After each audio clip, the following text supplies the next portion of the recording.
Hmm. Okay. Oh, okay. Um, I hope you're not getting tired of talking about men and women from the Old Testament as we crawl through Hebrews chapter 11. But I don't know. I just don't think that you can really do these people justice without going back and looking at, the writer of Hebrews says a very short thing about Jacob that we're going to look at today. But unless you really go back to kind of review Jacob's life, it's really hard to understand how he demonstrated faith. How did he get there? You don't know. So we're doing it, and I actually enjoy this kind of thing.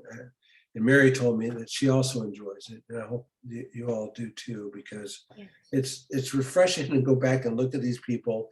We can learn so much from them. Solomon said, "There's nothing new under the sun." And I was thinking about this a while back, and I thought, well, from a technology perspective, you might say that Solomon was incorrect. He didn't have computers and things like that. But he wasn't talking about computers and technology. He was talking about people and social situations and that kind of thing. Mm-hmm. And when you talk about people, there's nothing new under the sun. People are people. When I study Abraham, Isaac, Jacob, and so forth, I see myself in many aspects of their lives. I think we all do. Their emotional and spiritual struggles were so similar to the emotional and spiritual struggles that we face. So we can learn a lot from them. Although technology has changed, people have not. Mm-hmm. So from that perspective, truly there's nothing new under the sun. And so far in Hebrews, we've studied Abel, Enoch, Noah, Abraham, and Isaac. And today we're going to look at Jacob from Hebrews chapter 11, verse 21. And we're going to simply do an overview. To study Jacob, there are many chapters in Genesis dedicated to Jacob's life. And we simply don't have time to read all that or to even study it in any depth at all. So we're going to do an overview of Jacob's life. And I've put it down in a way, if you've looked at the notes, as faith challenges that Jacob faced and how he responded to those faith challenges. And we'll see what we can learn from that. We're going to start, though, in Hebrews chapter 11, verse 21. If someone would read that. By faith, go ahead. By faith, Jacob, when dying, blessed each of the sons of Joseph, bowing in worship over the head of his staff. Okay, well, that brings Jacob all the way through his life and boom, right at the end of his life. What happened? How did he get there? How did he get there? Well, we're gonna see. He walked. His first faith challenge was leaving home to escape Esau. So last time we talked about it, it was Jacob and Esau and the whole stolen blessing and all the birthright thing and the meal and Rebecca getting Jacob all doted up so he would smell and feel like Esau and so forth. So right after that, Jacob had a faith challenge. After deceiving Isaac, he was forced to leave for his life. He's forced to flee for his life because Esau was very angry and was ready to kill him. And he probably would have. Remember, I said last week that neither Jacob nor Esau had a relationship with God at this time? Really clear from their actions, and that neither one cared anything about God, knew anything about God. So all of Jacob's schemes about buying the birthright and deceiving Isaac and so forth got him nowhere, got him nothing. When he left home to escape Esau, he left with maybe a little bit of money, some food and clothes on his back. He didn't return for more than 20 years. He got nothing. Absolutely nothing.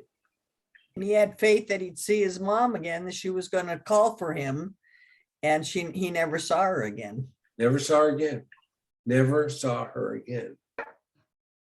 And while traveling north to Haran, where Rebekah sent him, God met Jacob in a vision near Bethel and reiterated the promises of Abraham to him. But if you read that passage, and I'm not going to because it's a long passage, you read it, Jacob didn't get it. He responded to God, says, if you will give me this stuff, if you'll care for me, if you'll do this, then you'll be my God. If. That's not faith. It's demanding from God. Yeah. It's bargaining. That's bargaining. There can be no conditions. Faith doesn't come with conditions. Faith is either black or white. It's either there or it isn't. There's no gray. There's no gray. So many people treat God that way.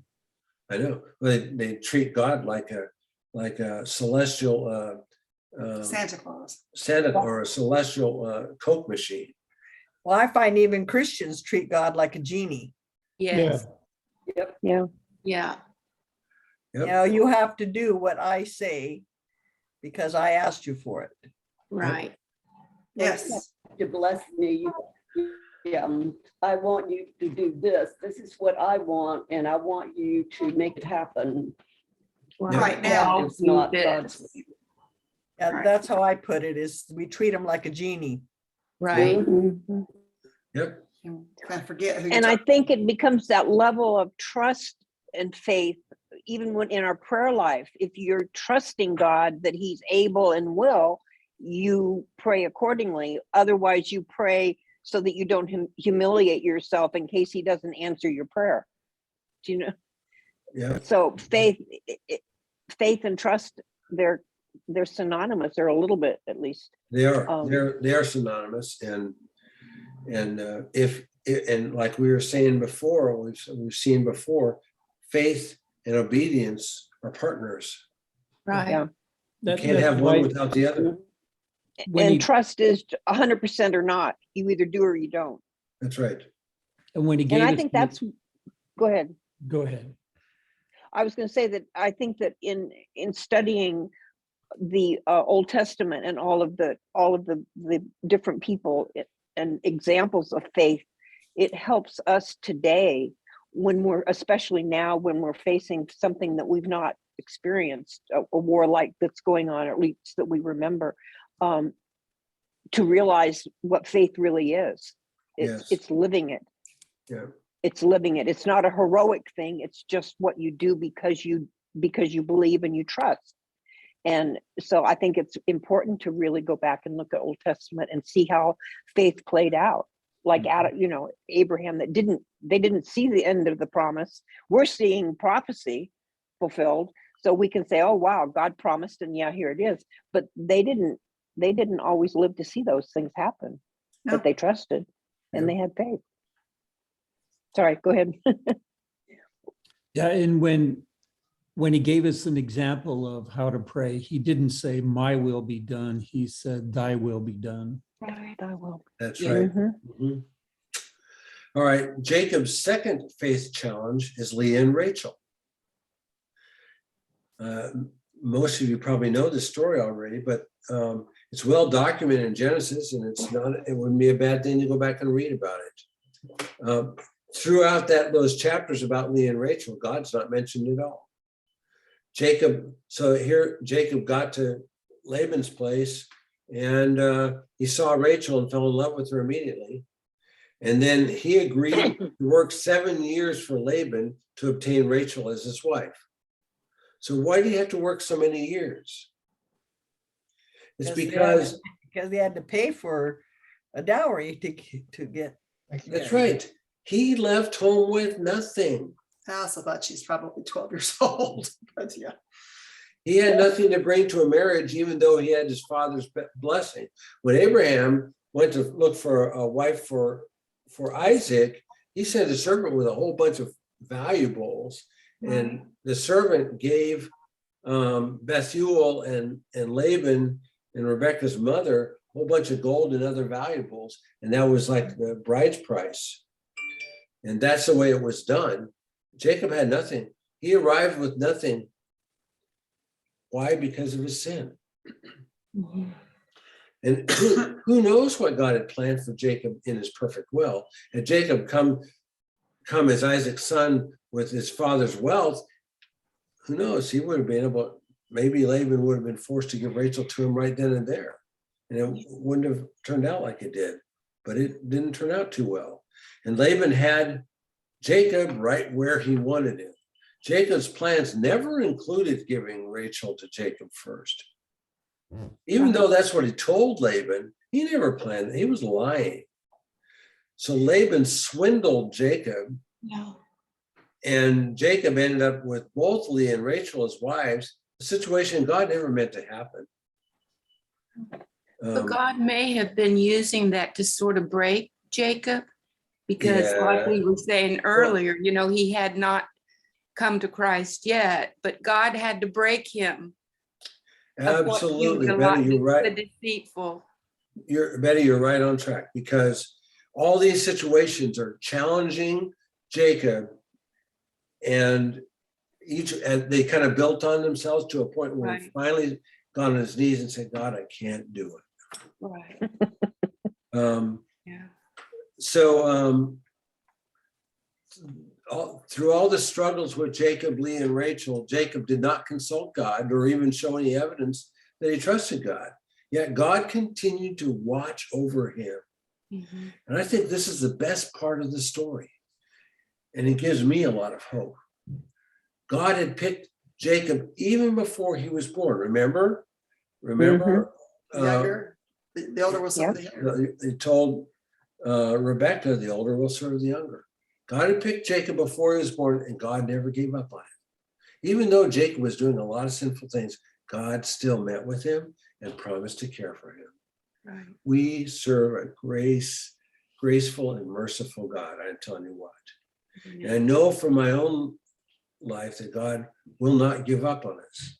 And there have been times in my life when I wasn't living for God, but God continued with me, and he guided me, opened doors for me, and loved me.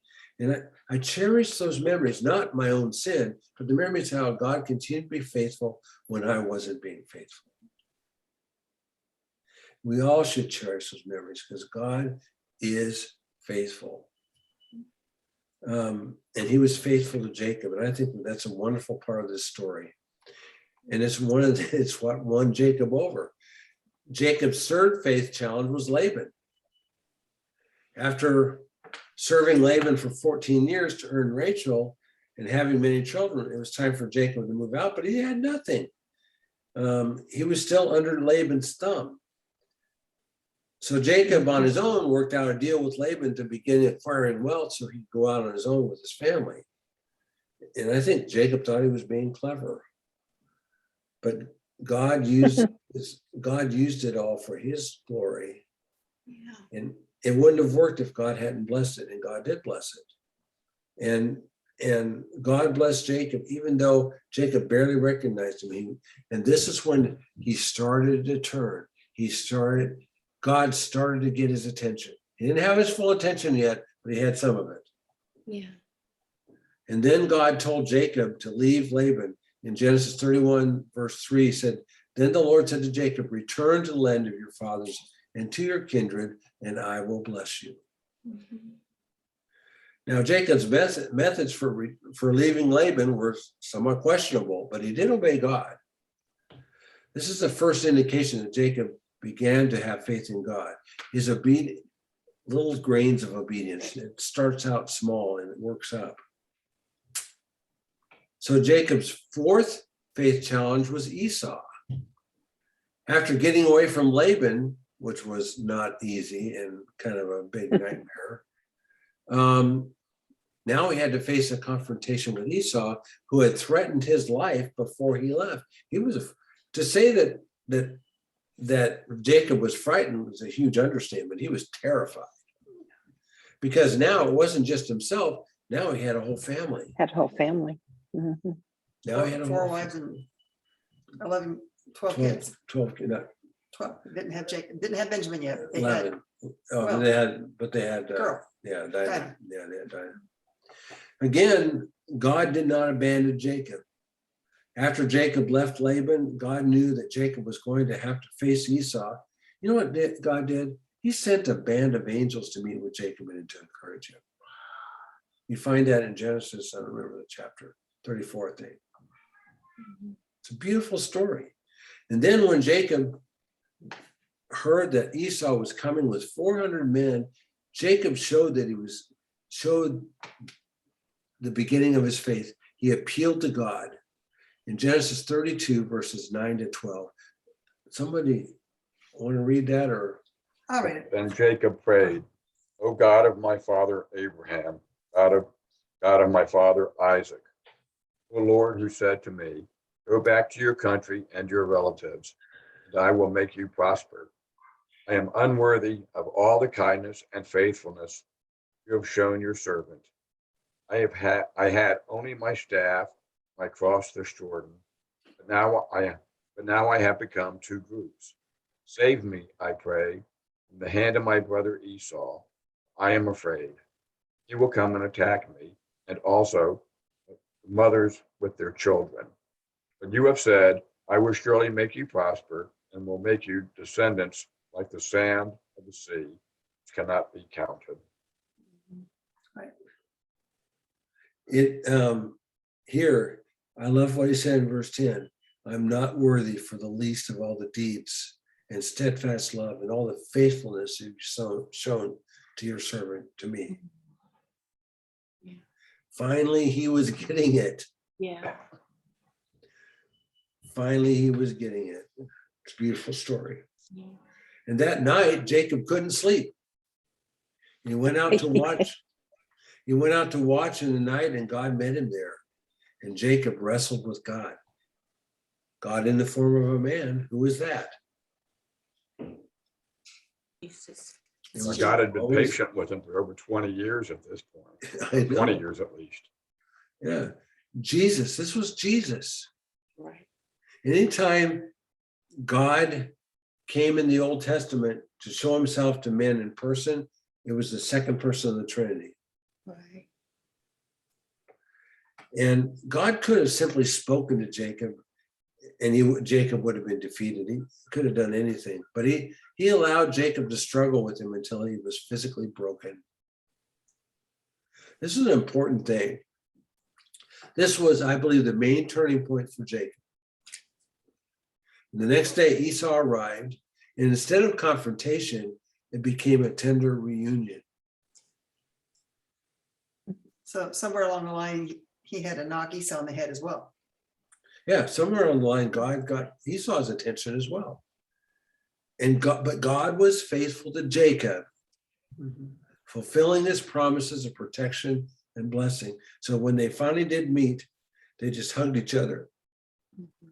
Probably still had a pretty sore hip, but he was. Yeah. Oh, yeah. It was dislocated. He was slipping.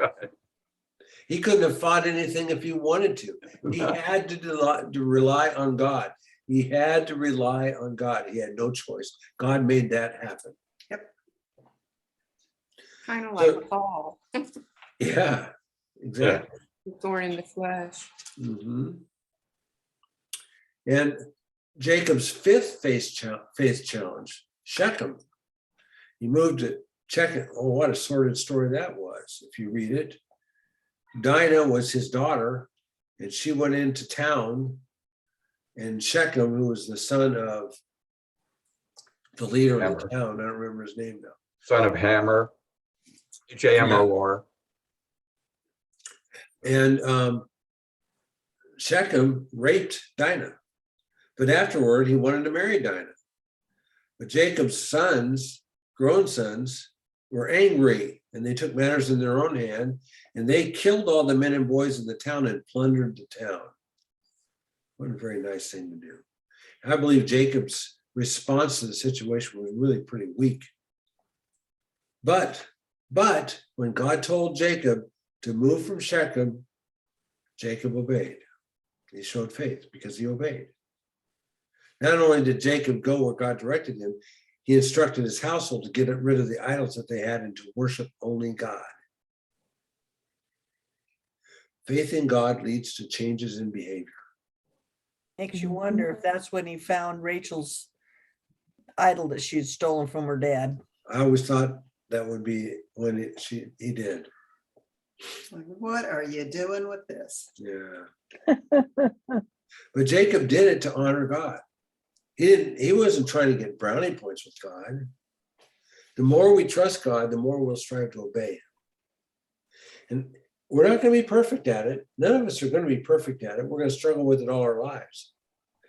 But I think that the more you encounter God, the more you encounter Jesus, you have to be changed. You can't help but to be changed. you have to be changed. Yeah. Yeah, that's right. Which kind of calls for, that's why we need to be in the Bible, why we need to be prayerful, because it helps us grow in our relationship. That's right. Yeah, okay, so we can be molded to be the way he wants us to be. That's right. So then Jacob's fifth faith challenge is Joseph being sold in slavery. Yeah.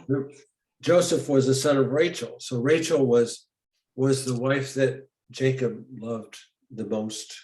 I think Jacob loved Leah eventually, but he loved Rachel most.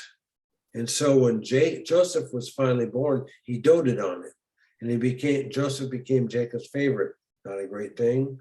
Don't recommend it. Not a great way if you're raising children to have Right. favorites. Have favorites. We struggle with that though as parents. I know that. Joseph was young at 17 and went out with his brothers, and he told on them because they were being bad. And we'll talk more about Joseph next week. But Joseph's brothers were angry with him and jealous of him, really jealous of him. They grabbed him, threw him in a pit, and sold him into slavery to a passing caravan. And then they took his coat of many colors, his special robe, dipped it in some goat blood, and brought it back to Jacob. And Jacob jumped to the conclusion that Joseph was dead. Which was the conclusion they wanted him to believe. Yes, precisely. Mhm. That shows Jacob's sons showed their wickedness. That what a horrible thing to do, that both to their brother and to their father. What a horrible thing. But don't you think some of that too was out of the jealousy that they saw, Well, it's of all the favoritism? Yeah. it was all out of jealousy. It's a triad. It's a triangle. Yeah. It never works. Joseph was proud of it too. Yeah, Yeah. he was boastful. A little bit. Oh, he was 17. Yeah, what do you want? Yeah. Righteous indignation. Certainly this incident Right. tested Jacob's faith. But then his seventh faith challenge was Benjamin. More than 20 years later, God sent a big famine. He prophesied through Pharaoh and Joseph. And when Joseph's sons went to Egypt to buy food, they met with Joseph. Joseph demanded that they bring their youngest brother if they were ever to return. Jacob didn't want to send Benjamin because he was all that he had left of Rachel. I always love this part of the story because it talks, I don't want to send the lad, I don't want to send the boy. He had 10 kids by this time. Benjamin did. Yeah, Benjamin was married and had 10 children. But I but don't want to send the lad. he said the lad, I don't want to send the boy. He's got 10 kids. But yeah, Not really a boy anymore. No. not hard. But Benjamin is very precious to Jacob. But in this Mhm. instance, when you read the story, Judah had matured. And he Yeah. stood up and promised to take all the blame if something happened to Benjamin. And this convinced Jacob. And so they did take Benjamin, and that's the story of Joseph. We'll talk later. So Jacob's eighth faith challenge was Joseph's call to travel to Egypt. When Joseph revealed himself to his brothers, he sent them back to get Jacob and bring the whole family to Egypt. And Jacob had a hard time believing that Joseph was still alive. he was stunned. It says that you read the passage, you could tell he was stunned. Yeah, and the brothers had to fess up too. The brothers It had. doesn't ever say what that conversation, but Yeah. would have been interesting. It took some convincing for Jacob to believe the story they were telling him, but then God met with Jacob in a dream. So again, shows God's faithfulness to Jacob and his loving kindness to Jacob. Well, he saw all the stuff that they had brought back in the carts and everything too. Yeah. The fact that God met Joseph in a dream Yeah, yeah. to confirm to him, you're doing the right thing, Jacob. Go to Egypt and be reunited with Joseph. He even Jacob- predicted to him about the 400 years they'd be in slavery, Right. and he would bring them out again. Yep. But it took seeing the royal carts and chariots to convince that- him that he It was. took that, and it took God talking to him. Mhm. I don't suppose Pharaoh showed up in Israel very often, so, or in Canaan. So, No. not unless he was with an army. So then Jacob's last challenge was blessing Joseph's sons. And that's finally the situation that the writer of Hebrews commended Jacob for. And it's found in Genesis chapter 48.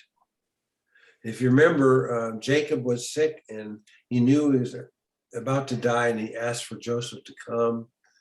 And Joseph came and brought Ephraim and Manasseh. And when you read the story, it makes you think that Ephraim and Manasseh were just little kids. Manasseh were just little kids, but they were like in their 20s by this time. Yeah, he's And Jacob, when he was blessing them, Manasseh was the oldest and Ephraim was the youngest. And Jacob crossed his hands.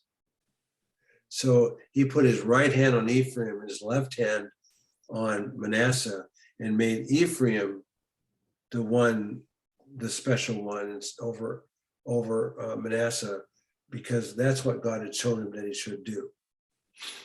So just like with Jacob and Esau, the That's second right. born got the blessing. Blessing. But as you read, if you look from this long story, you see how Jacob didn't reach this level of faith that he had at the end of his life. It took him all his life to reach it. It took him all the experiences of his life to reach this point, which I find just fascinating. We don't get there immediately. We don't become great men and women of faith immediately. It takes a lifetime of experiences. Some of them we fail and some of them we win. You know what I mean? Jacob had a bunch of failures before he got to the winners. And that happens with us too.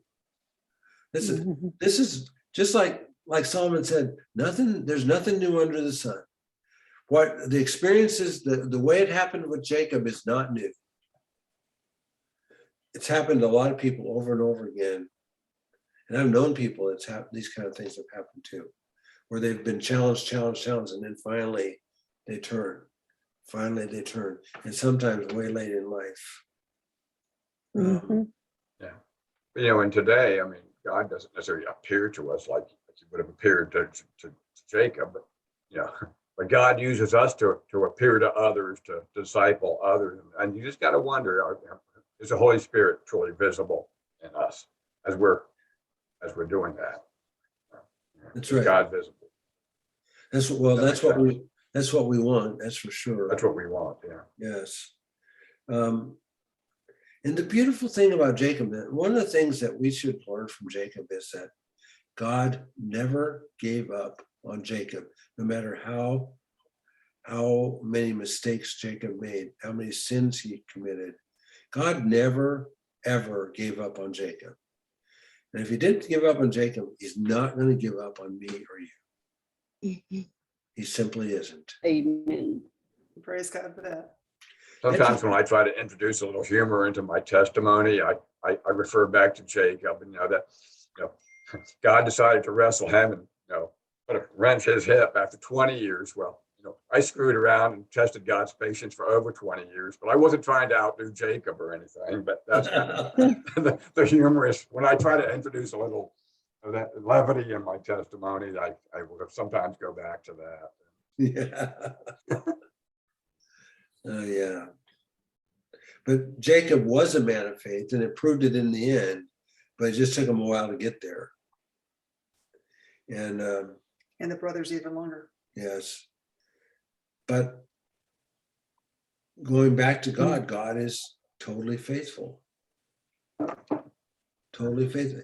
And I just can't say enough about our magnificent God. I just can't say enough about it. He is so, so faithful. And Look at what he's doing. Look at what he's doing with Israel. He's still, he's still holding he's out made for them. promises to Israel that haven't been fulfilled yet, and he will fulfill his promises, period. He's not turning his back on them. No. And No. I think so many times when we go through a hardship, and as it's prolonged, we obviously we get very despondent and think, wow, God he doesn't care, or, woe is me. You get into that pity party. But I think that sometimes when we are in a valley like that, and we're looking to God and just trusting, even though it's uncomfortable where you are, I think that's where God sometimes uses that, like people that have been in chronic pain or sickness, that he uses that, our faith in those situations, to minister to other people who are looking at us like, oh, you call yourself a Christian. Now, how are you going to handle this? Mm-hmm. Mm-hmm. And so it's not always when we're, it's really great when you're blessed. Oh, blessing. Oh, I'm so blessed. I'm so blessed.